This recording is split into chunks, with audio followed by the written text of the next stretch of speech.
नमस्कार, good evening, सत श्री अकाल, आदाब, जय भीम। सभी मित्रों का स्वागत है। जय भीम, जय भीम, जय हिंद, जय भारत। क्या हालचाल? आप लोगों का मेरे साथ आज जुड़ने का मैं तहे दिल से धन्यवाद करता हूं। और उसका खास कारण यह है कि जब से मैंने अस्सलाम वालेकुम, वालेकुम सलाम सर, जब से मैंने ये आज इंफॉर्मेशन दी कि इस टॉपिक पे आज मैं एक लाइव करूंगा, मान के चलिए कई लोगों को, बहुत सारे लोगों को बड़ी परेशानी हुई। किसी ने कहा हिंदू धर्म की बुराई करने वाले हो तुम, किसी ने कहा, फोन करके भी कहा लोगों ने कि भैया ये टॉपिक के सिवाय कोई भी टॉपिक कर लो। अब हमने कही कि भाई सच बोलना तो हमारा काम है, और जो ऐतिहासिक सत्य है, जो ऐतिहासिक सच है, उसको तो मैं बोल के रहूंगा, चाहे किसी को तकलीफ हो, चाहे किसी को सच ना सुनने की आदत हो, मोदी मय हो, संघी हो या पाकिस्तानी हो।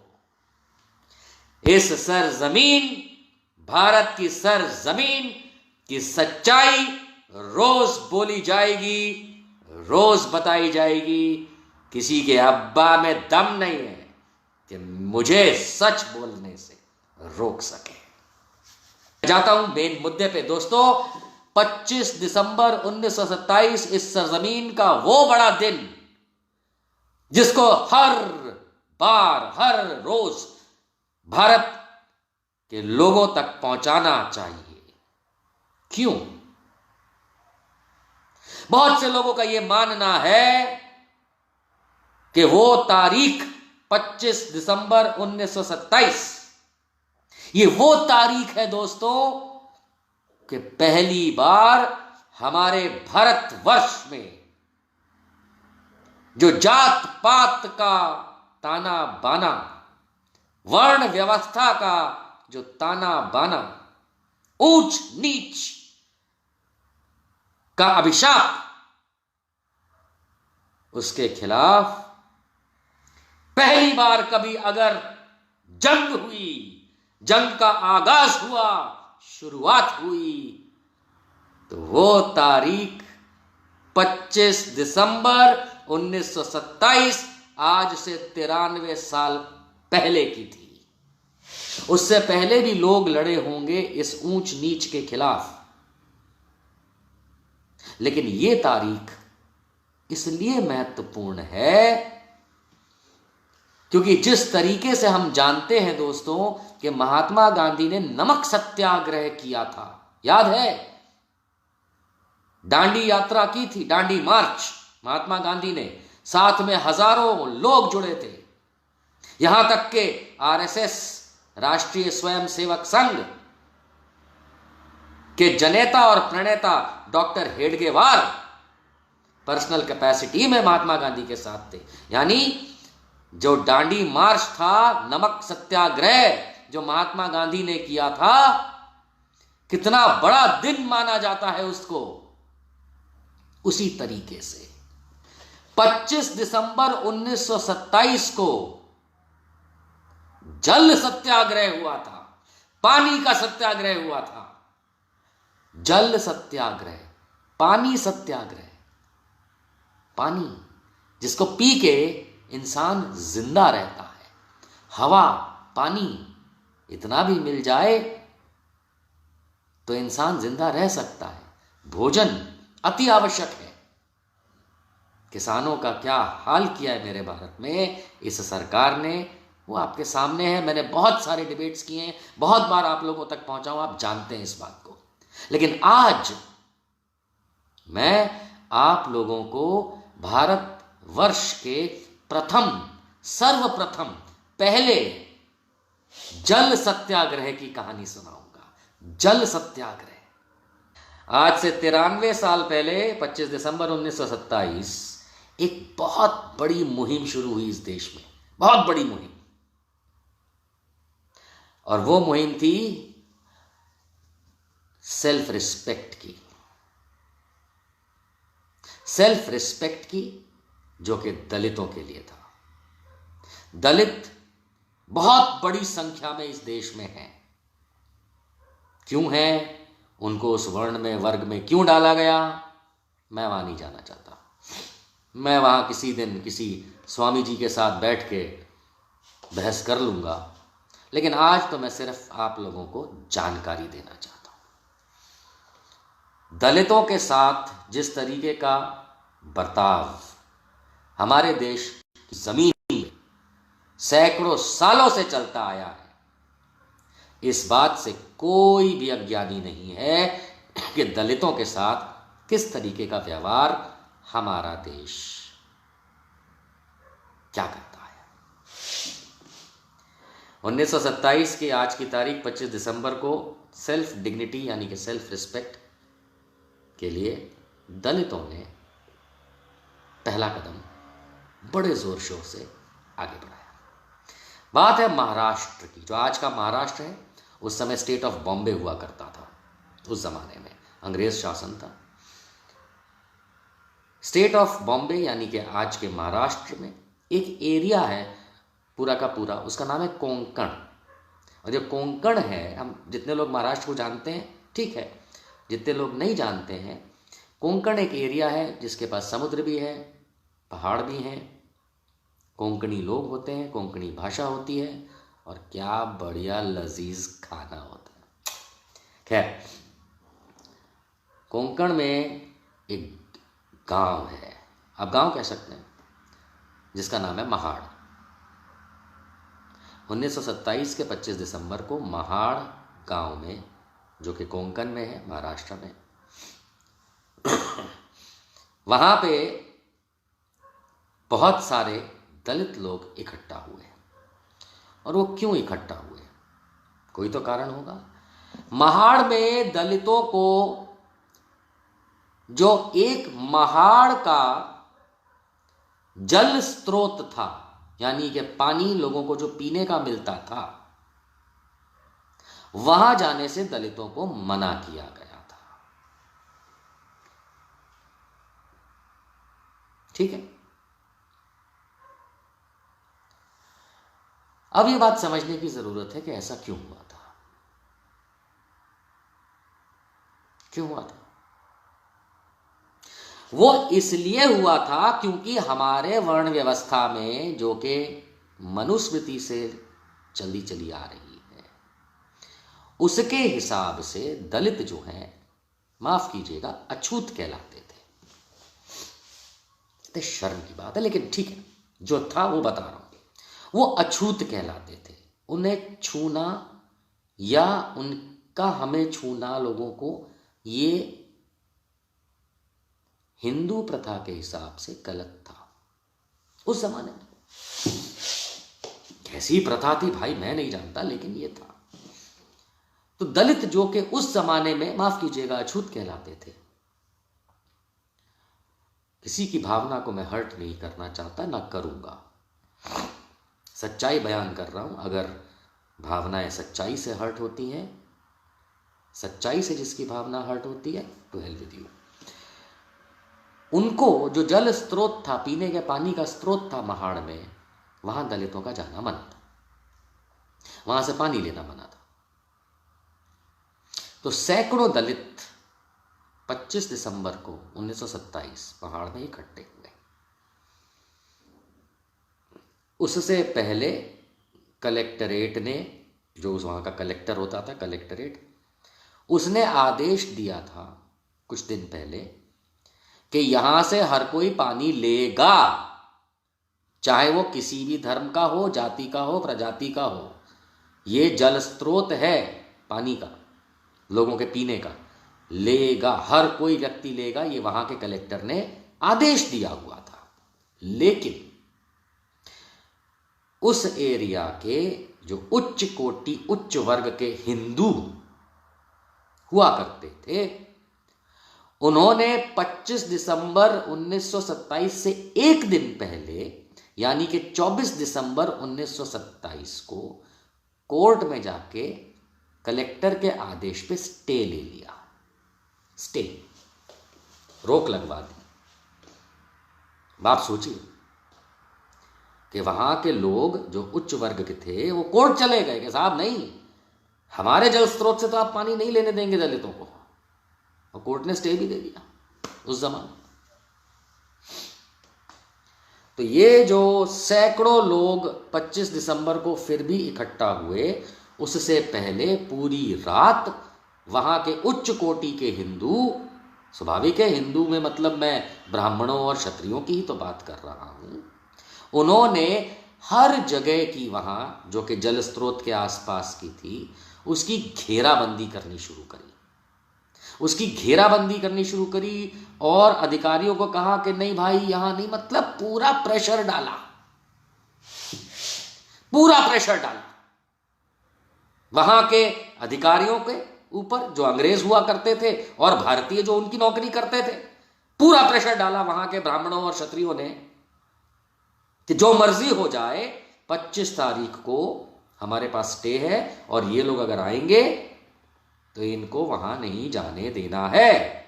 और खुद अपने लोग मोबिलाइज भी कर दिए साथ साथ। किस चीज के लिए?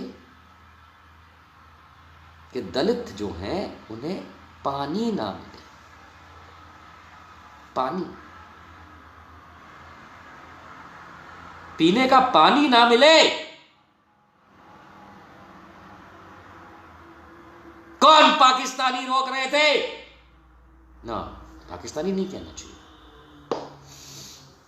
उच्च कोटि के हिंदू थे। इतना प्रेशर डाला दोस्तों, इतना प्रेशर डाला कि अंग्रेज सरकार की पुलिस, अंग्रेज सरकार के भारतीय नौकर,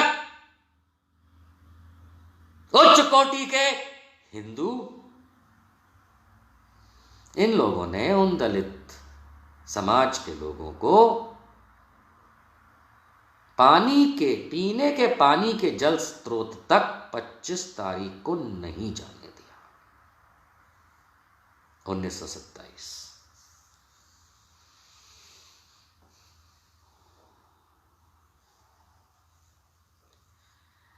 कितने कमाल की बात है, कितने कमाल की बात है कि उस दिन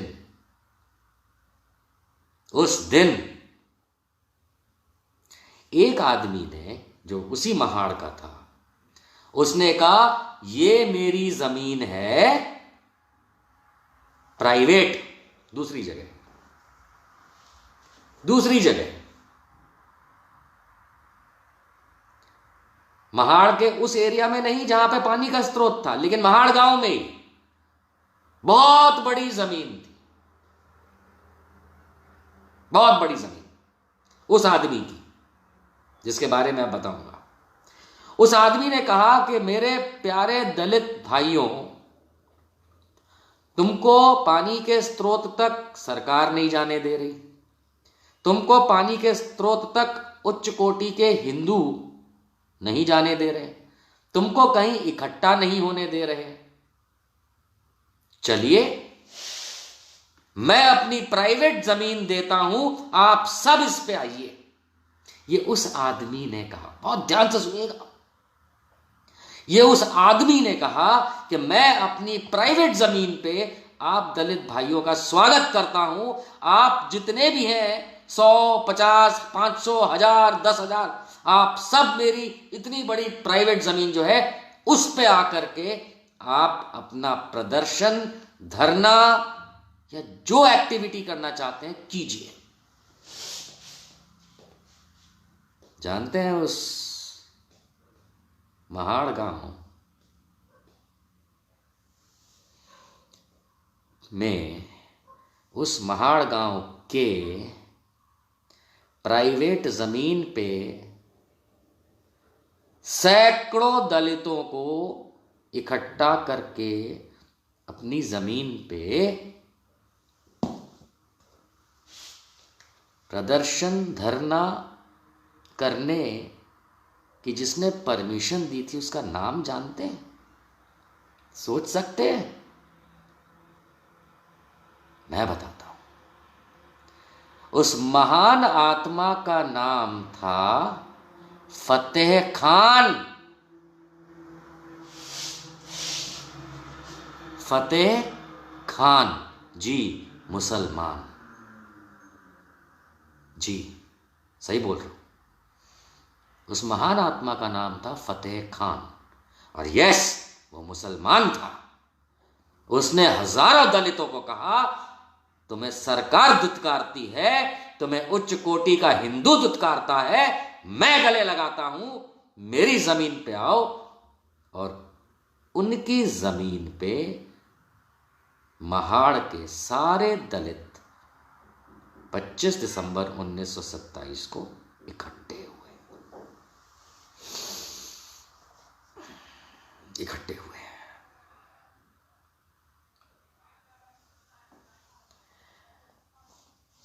इस सरजमीन में धर्म जाति ना देख के प्रेम का ऐसा उदाहरण बहुत कम मिलेगा, और जब मिलेगा तो याद रहे ऐसा ही मिलेगा। क्योंकि हिंदू, मुस्लिम, सिख, ईसाई हम सब हैं भाई भाई। ये कल नहीं सीखा है, ये कल की बात नहीं है, ये सैकड़ों सालों से इस जमीन की प्रथा रही है। वसुधैव कुटुंबकम का नियम रहा है। खैर, ये नालायक संगीत नहीं समझेंगे, लेकिन मुझे उनको समझाना भी नहीं, मुझे तो आप लोगों को समझाना है, आप लोगों को खाली बताना है। तो फतेह खान साहब ने अपनी जमीन दे दी, और सिर्फ उतना नहीं, जितने भी दलित आए थे उनका खाना पानी सब करके दे दिया, सब करके दे दिया। फतेह खान साहब ने, फतेह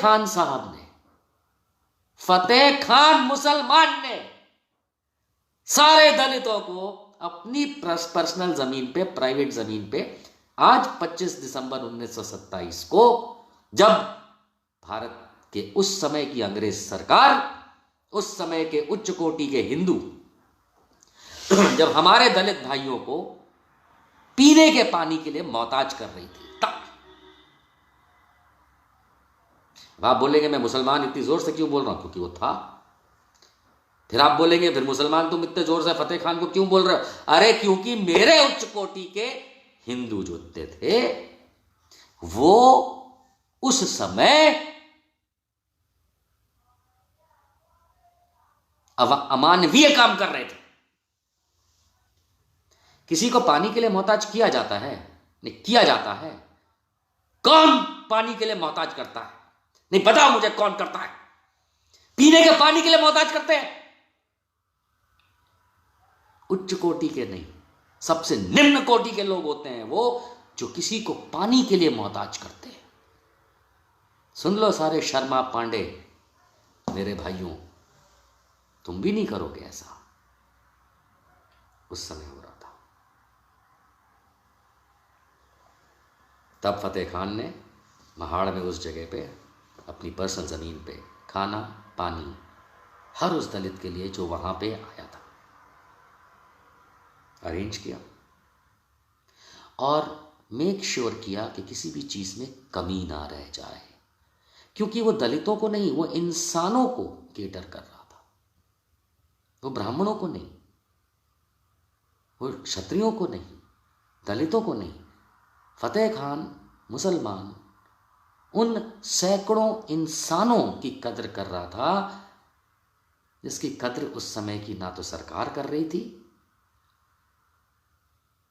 और ना हिंदू उच्च कोटि के लोग कर रहे थे। और ये सच्चाई है। बुरी लगी जिसको बुरी लगी, जिसको बुरी लगी वो हिंदू हो ही नहीं सकता। क्योंकि हिंदू क्या होता है इसके बारे में तुम नहीं समझ पाए। किसी ने सवाल किया था कि मैंने ये कहा कि मैं कायस्थ हूँ, कि कहाँ लिखा है। अरे दोस्तों, ऐसा सवाल करने से पहले वर्ण व्यवस्था पढ़ लो, ब्रह्म पुराण पढ़ लो, उसके बाद मुझसे सवाल करना। ऐसे आधे अधूरे सवालों का मैं जवाब नहीं देता, क्योंकि तुमने तो ब्रह्म पुराण नहीं पढ़ा है। तुमको तो ये नहीं पता है चित्रगुप्त कौन थे, तुमको तो ये नहीं पता है कि क्षत्रियों के वंशज कौन क्षत्रियों, किसने पैदा किया क्षत्रियों को। मुझसे पूछते हो कायस्थ कौन होता है? जिस किसी ने भी पूछा, चला गया स्क्रॉल में ऊपर, जाके पता करके आओ कि क्षत्रिय पैदा कहां से हुए। चित्रगुप्त का नाम पता चल जाएगा, और कायस्थ क्या होता है वहां से पता चल जाएगा। जाओ पढ़ो Brahma Purana. Don't waste my time on this such important information. खैर, जब ये 25 तारीख को प्रोटेस्ट हुआ महाड़ में, किस लिए हो रहा था? पानी के लिए। उच्च कोटि के ब्राह्मण क्षत्रिय ये महाड़ के दलितों को, जो एक ही सरकारी स्रोत था पानी का पीने का, उस पर जाने नहीं दे रहे थे कलेक्टर के ऑर्डर के बावजूद। और ये उच्च कोटि के लोग जाकर के कोर्ट से स्टे ले आए थे एक दिन पहले कि इनको नहीं आने देना है, फिर भी ये लोग आ रहे थे, तो इनके खिलाफ सब कुछ मैं बता चुका हूं। तो वहां पे जब सैकड़ों दलितों का मजमा लगा, लोग इकट्ठे हुए। अब ध्यान से सुनिएगा, बड़ी इंटरेस्टिंग चीजें आने वाली हैं। कभी नहीं सुना होगा आप लोगों ने, या बहुत कम लोगों ने सुना होगा। ज्यादातर को तो इस बारे में पता भी नहीं होगा, क्योंकि सब लोग यही सोचते हैं कि सबको सब कुछ आता है, सब मोदी बन गए आजकल। तो भाई, जब ये प्रदर्शन हो रहा था तो वहां पे 2-3 चीजें की गई। तो वहां पे सबसे पहले तो एक चिता बनाई गई, जिसको संस्कृत शब्द है वेदी समझते हैं? पायर, चिता, वेदी। सबसे पहले एक वेदी बनाई गई। वेदी अंतिम संस्कार के लिए बनाई जाती है, जहां पे जब शरीर मृत हो जाता है तो हिंदुओं में चिता में जलाया जाता है। सारे हिंदुओं में नहीं जलाया जाता है, लेकिन अधिकांश हिंदुओं में, नॉर्थ बेल्ट में, साउथ में तो अलग अलग रीति रिवाज भी हैं। यहाँ पे लकड़ियों की प्रॉपर, उसमें क्या होने वाला था ये सब हम जानते हैं, मेरे वक्तव्य में आगे आएगा। वहां पे जितने भी लोग प्रोटेस्ट कर रहे थे, उन्होंने कुछ कस्में खाई। उन लोगों ने, कौन लोग थे हम बताएंगे आपको। दलित थे ये तो पता है, और कौन कौन महान नेता आएंगे आगे वो भी आपको पता चल जाएगा। लेकिन वहां के लोगों ने प्लेज ली, कसम खाई। 1 2 3 4 5 कसमें खाई। 5 कसमें खाई वहां पे, जैसे हम लोग कसम खाते हैं ना, प्लेज करते हैं। वहां के इकट्ठा लोगों ने 5 कसमें खाई। पहली, I do not believe on chaturvarna based on birth. अर्थात जो चतुर्वर्ण यानी कि 4 वर्ण, ब्राह्मण, क्षत्रिय, वैश्य, शूद्र जो है, उसका जन्म के आधार पे नहीं मानेंगे हम। पहली कसम खाई। जन्म से कोई ब्राह्मण नहीं होता, जन्म से कोई क्षत्रिय नहीं होता, जन्म से कोई वैश्य नहीं होता, जन्म से कोई शूद्र नहीं होता। ये बात उन लोगों ने रखी। और जिन लोगों ने हिंदुइज्म पढ़ा नहीं हो, उन्हें अजीब लगेगा, पर मान के चलिए, बहुत सारे लोग हैं जो सेना में आज नौकरी कर रहे हैं, देश की सेवा कर रहे हैं, और वो क्षत्रिय नहीं है। ब्राह्मण भी हैं, वैश्य भी हैं, शूद्र भी हैं, दलित भी हैं, लेकिन कर्म से सारे क्षत्रिय हैं, है कि नहीं? अभी कोई कर्नल शर्मा होगा तो ब्राह्मण हुआ, है ना, लेकिन वो कर्नल है। क्षत्रिय हुआ कि नहीं हुआ? देश सेवा में लगा है, सेना में। बस ये मैंने जानबूझ के समझाया। तो पहली कसम उन लोगों ने खाई कि हम जन्म के आधार पे जो चतुर्वर्ण है, 4 वर्ण है, इसको हम नहीं मानेंगे। पहली कसम। मैं भी ये कसम खाता हूं और हमेशा खाता हूं, आप लोगों को भी खानी चाहिए कि जन्म के आधार पे कोई नहीं होता, कर्म के आधार पे होता है। कर्म के आधार पे। मेरे बहुत सारे दलित दोस्त हैं जो बहुत बड़े बड़े बिजनेसमैन हैं, है ना। वैश्य हुए कि नहीं हुए? वही वाली बात। सो 1927 25 दिसंबर को पहली कसम खाई गई महाड़ के अंदर कि हम इन वर्ण को बर्थ के हिसाब से, जन्म के हिसाब से नहीं मानेंगे। दूसरी कसम खाई गई, I do not believe in caste distinctions. धर्म के आधार पे जो लोगों का विभाजन होता है, धर्म के आधार पे जो लोगों को बांटा जाता है, ये हम नहीं मानेंगे। ये दूसरी कसम खाई। तीसरी कसम, I believe that untouchability is an anathema to Hinduism and I will honestly try my best to completely destroy it. इसको अगर मैं सरल शब्दों में बताना चाहूं तो इस तरीके से है कि जो छुआछूत की जो बात है, अनटचेबिलिटी, अछूत वाली जो बात है, ये हिंदू धर्म के भी खिलाफ है, अगर धर्म कहा जाएगा तो।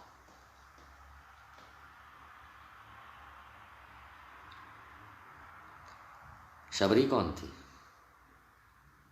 भगवान श्री राम ने उसके झूठे बेर खाए थे। तो ये कौन गधे के बच्चे थे जो दलितों को पानी नहीं देना चाह रहे थे? इसलिए ये कसम खाई गई और ये कहा गया, I honestly will try my best to completely destroy, कि हम पूरी कोशिश करेंगे सच्चाई के साथ ऐसी कुप्रथा को खत्म करने के लिए। मैं भी खत्म करूंगा, आप लोग? अबे यार, शबरी, जिनको नहीं पता है, शबरी अछूत कन्या, भगवान श्री राम ने उसके झूठे बेर खाए और तुम यहां पे ब्राह्मण, क्षत्रिय, वैश्य, शूद्र, दलित करते हो, अछूत बनाते हो। तो 1927 में ये कसम खाई गई। चौथी कसम, I will not follow any restrictions about food and drink among at least all Hindus. ये कसम खाई गई कि जितने भी हम हिंदू कहलाते हैं, इसमें खाना और पानी के आधार पे जो भी लादी गई रेस्ट्रिक्शंस हैं, यानी कि क्या कहते हैं रेस्ट्रिक्शंस, जो भी रेस्ट्रिक्शंस हैं कि आप ये नहीं खा सकते, आप वो नहीं खा सकते, आपको ये नहीं करना, आपको ये नहीं पी सकते, ये नहीं माना जाएगा। ये कसम खाई गई। खाने के आधार पे और पानी के आधार पे कोई भी विभाजन नहीं माना जाएगा। और पांचवी कसम खाई गई, I believe that untouchables must have equal rights and access to temples, water sources, schools and other amenities. क्या कसम खानी पड़ी, सोचिए। आज के ज़माने में हम सोच भी नहीं सकते, जबकि गांव देहातों में कई बार होता भी है ऐसा। मैं जानता हूं इस बात को, आप भी जानते हैं इस बात को। लेकिन देखिए कम नसीबी इस हिंदुस्तान की कि इन सैकड़ों लोगों को यह कहना पड़ा कि जो हम अछूत हैं, ऐसा कहना भी पड़ा। सोचिए कि हम जो अछूत हैं, हमें इक्वल राइट्स में समानता का अधिकार मिलना चाहिए। 1927 में हमें समानता का अधिकार मिलना चाहिए। हमें मंदिर में जाने से कोई ना रोके, हमें पानी का जो सोर्स होता है, पीने का पानी या अदरवाइज, वहां जाने से कोई ना रोके, हमें स्कूल जाने से ना रोके, और बाकी जो सुविधाएं आम इंसान को मिलती हैं वहां जाने से, उनको भोग करने से ना रोका जाए। क्या आप सोच सकते हैं? आज के परिप्रेक्ष्य में तो हम सोच भी नहीं सकते। मैं जानता हूं आज भी होता है, ये मैं बता दूं, इस देश के कई हिस्सों में, कई जगहों पे आज भी है। ये बहुत गलत है, लेकिन है। और मान के चलिए साहब के उस समय ये कसमें खाई गई।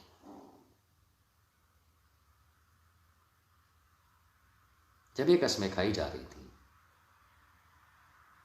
तब वहां पे आए डॉक्टर भीमराव अंबेडकर जी। हमारे संविधान के निर्माता, जो उन्होंने बाद में बनाया। जब ये कस्में खाई जा रही थी तो डॉक्टर भीमराव अंबेडकर वहां पे आए और बहुत हंगामा हुआ, क्योंकि पुलिस तो थी तब साथ चारों तरफ, और बाकी सो कॉल्ड उच्च कोटि के जो लोग थे वो भी वहां थे। खूब हंगामा हुआ साहब कि जाने क्या हो जाएगा। ये अपने अंदर गए अंबेडकर साहब, लेकिन हाँ ये जानते हुए कि उच्च कक्षा के लोग, उच्च कोटि के लोग, उच्च वर्ण के लोग इनको आने से रोक सकते हैं। इसलिए आपको ये जानना जरूरी है दोस्तों कि ये बॉम्बे से आए थे, जो आजकल मुंबई है, वो बॉम्बे से महाड़ पहुंचे थे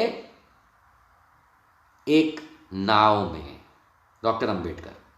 उस नाव का नाम था पद्मावती। बॉम्बे से वो पहुंचे थे दसगांव, दसगांव पोर्ट है, दसगांव पोर्ट पहुंचे थे पद्मावती नाम की नाव में।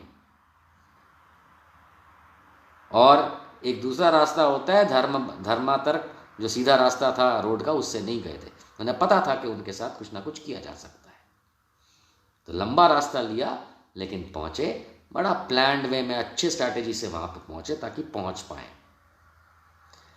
इस इवेंट को बस ओनर्स ने, लीडर्स ने बायकॉट किया हुआ था कि हम बसें नहीं चलाएंगे वगैरह। इसलिए डॉक्टर भीमराव अंबेडकर उस दिन 5 मील चल के, जब वो पद्मावती नाम की नाव से आए, दसगांव पोर्ट पे उतरे, वहां से महाड़ 5 मील, कम से कम 7 साढ़े 7 किलोमीटर चल के गए और अपने इवेंट में सबके साथ शिरकत की। ये होता है जज्बा लोगों के प्रति। आगे सुनिए।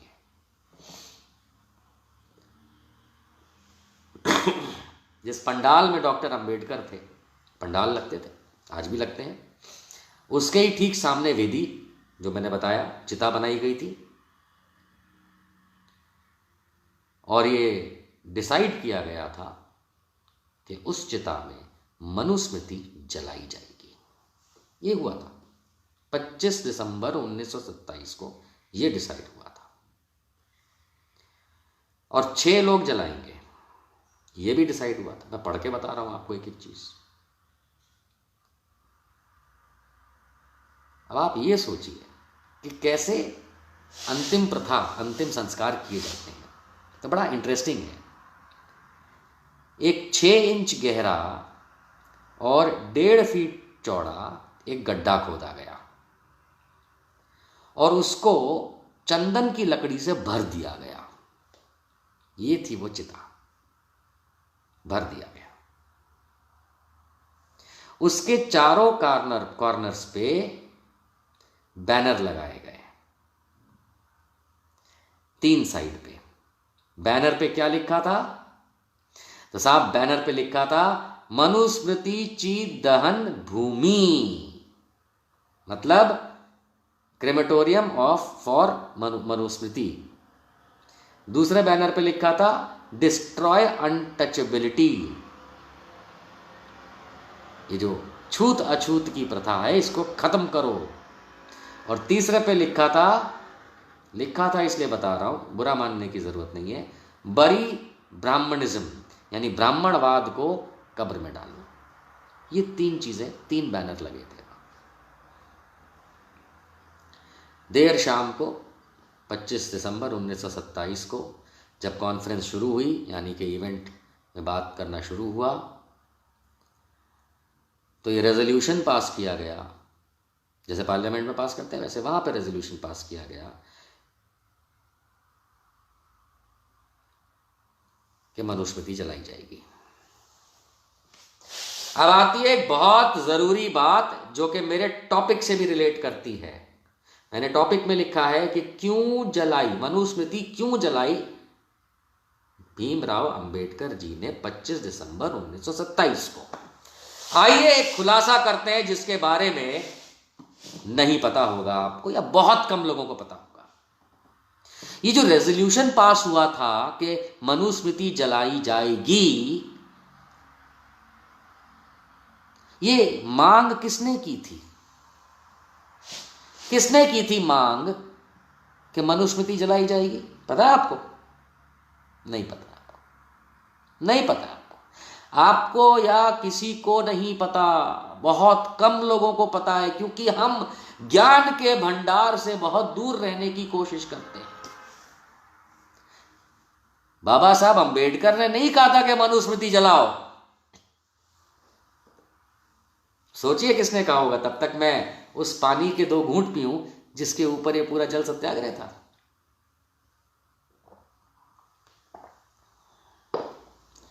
Doctor B.R. अंबेडकर ने नहीं कहा था कि मनुस्मृति जलाओ। उस पूरी सैकड़ों लोगों की भीड़ में, पंडाल में जब बाबा साहब अंबेडकर थे, तब एक व्यक्ति ने ये कहा, जो कि बहुत बड़ा लीडर था उस जगह का, उसने ये कहा कि मनुस्मृति जलाओ, और उस आदमी का नाम ध्यान से कान खोल के सुन लीजिए।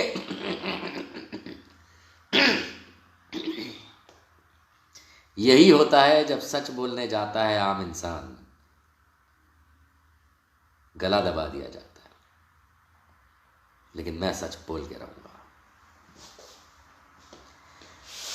25 दिसंबर 1927 महाड़ जल सत्याग्रह, फतेह खान मुसलमान की ज़मीन पे सैकड़ों दलित बाबा साहब अंबेडकर के सामने चिता में मनुस्मृति जलाने के लिए, खास जब उच्च वर्ग के ब्राह्मण क्षत्रियों ने पानी पीने तक के लिए दलितों को मना कर दिया था, उस स्रोत से कलेक्टर के आदेश के बावजूद कोर्ट जा कर के स्टे ले आए थे। तो इस प्राइवेट ज़मीन पे चल रहे सत्याग्रह में मनुस्मृति का दहन होगा, जलाई जाएगी, ये डिमांड, ये मांग रखी गंगाधर नीलकंठ सहस्त्रबुद्धे ने, जो कि एक ब्राह्मण थे। नहीं पता था ना? फिर सुनिए। मनुस्मृति को महाड़ में 25 दिसंबर 1927 जल सत्याग्रह के समय सैकड़ों हजारों दलितों के सामने जब बाबा साहब अंबेडकर पंडाल में थे, तब रेजोल्यूशन पास हुआ कि मनुस्मृति जलाई जाएगी, और इस चिता में जलाई जाएगी। 6 इंच बाई 1.5 फुट पूरी की पूरी गड्ढा करके चंदन की लकड़ी से भरा हुआ, 3 तरफ बैनर लगे थे, अनटचेबिलिटी हटाओ, ब्राह्मणवाद खत्म करो, और मनुस्मृति ची दहन भूमि।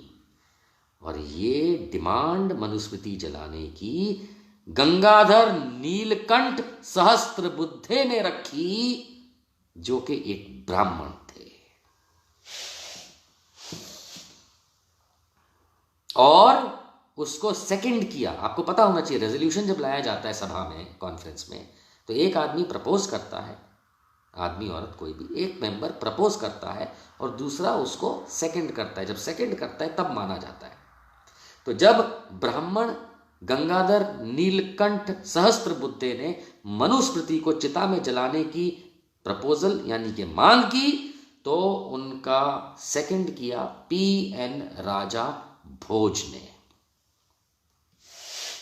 उस सभा में। जब P.N. राजा भोज ने सेकंड किया ब्राह्मण गंगाधर नीलकंठ सहस्त्रबुद्धे की डिमांड मनुस्मृति जलाने की, तब मनुस्मृति को चिता पे रखा गया और जलाया गया।